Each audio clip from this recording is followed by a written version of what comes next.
We're going to begin with Laura McQuillan and our coverage on Quebec's reopening.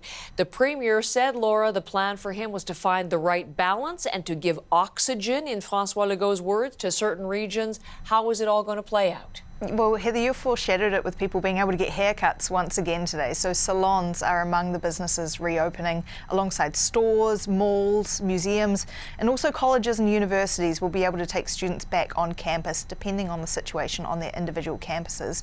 But some things are going to remain in place, including that curfew that Quebec has been under since last year. That is something that Premier François Legault has described as the most effective measure in driving down cases.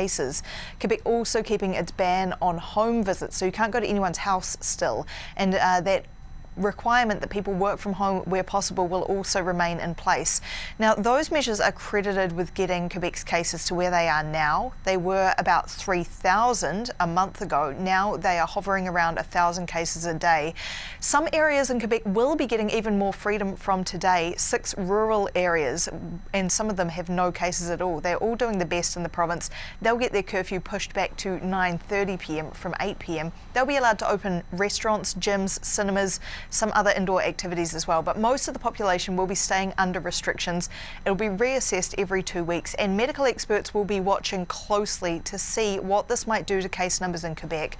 One of those experts being epidemiologist Christopher Labos. We spoke to him and here's what he told us. We are clearly in a better situation now than we were a month ago, but we're still having about 1,000 cases per day. So while we're better, we're clearly not good. So we have to be a little bit careful going forward. I think the key with any type of reopening is going to have to be that if the number of cases starts to go up again, can we shut things down quickly? And that's going to really be the key, because there's always been a little bit of a reluctance that once things open up, they tend not to want to shut things back down again. And what could change all of this, Heather? Those variants. There have only been a few cases of variants reported in Quebec, but they are only sequencing about 3% of positive cases so far. They're trying to get that to 10%, but what we're hearing from experts is if you're not looking at that many cases, you're not going to find them. And if cases go up, those variants could spread a lot further. So a lot to watch there. A lot to watch in Quebec, a lot to watch as well, Laura, in Ontario. So I'm interested in that. The state of emergency in that province set to expire on Wednesday. What about that being extended? What about reopening? What's happening in Ontario? Yeah, we will be watching closely to see what the province has to say about that later today. We know that schools, for instance, in many places are reopening today. Those that have still stayed shut, the hotspot's set to open next Tuesday. The whole province has been in lockdown since Boxing Day, but some areas, once again, are doing much better than those hotspots like Toronto, Peel and York.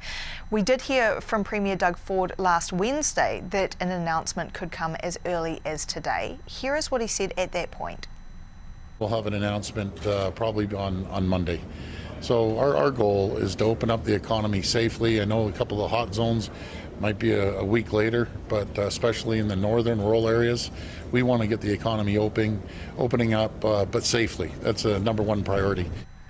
The concern being that if you open region by region, then we might once again see people from Toronto, for instance, go north to shop or go to gyms, Heather. So that is something that we're hearing medical experts in Ontario say they will be watching for, and we will be watching that announcement closely later today if it does eventuate. But we do expect an update from the province in any case. Sounds good. Yes, cabinet meeting this morning and all of these things to be discussed there. We will be following very closely. Laura McQuillan, thank you very much.